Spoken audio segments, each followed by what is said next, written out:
किन्नर आपको करोड़पति बना सकते हैं। जानने से पहले लाइक सब्सक्राइब जरूर करें।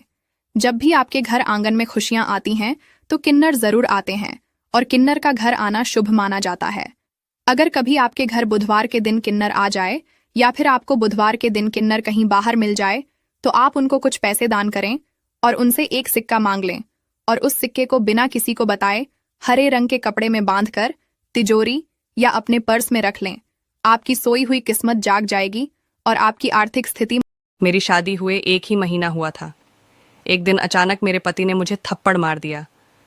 मुझे पता ही नहीं चला कि मेरी गलती क्या है, उन्होंने मुझे मारा क्यों। लेकिन उस वक्त वह दारू के नशे में थे। लेकिन मुझे बहुत बुरा लगा, मेरी कोई गलती नहीं थी। फिर भी उन्होंने मुझे बिना सोचे समझे थप्पड़ मार दिया और मैं बाथरूम में जाकर रोने लगी। कुछ देर बाद मैंने सोचा कि वह आकर अपनी गलती पर मुझसे माफ़ी मांगेंगे, लेकिन ऐसा कुछ नहीं हुआ और मैं उस दिन समझ गई कि मेरे साथ कुछ गलत होने वाला है।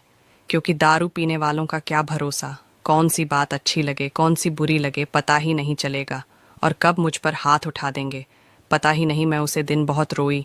मैंने अपने माता पिता को भी कोसा कि उन्होंने बिना सोचे समझे मेरी शादी दारू पीने वाले के साथ करा दी है। मुझे तो माता पिता ने इतना पढ़ाया भी नहीं था कि मैं अपने पैरों पर खड़ी हो जाऊं। मैं क्या करती। एक 8 साल के बच्चे की माँ मर जाती है तो उसका बाप दूसरी शादी कर लेता है।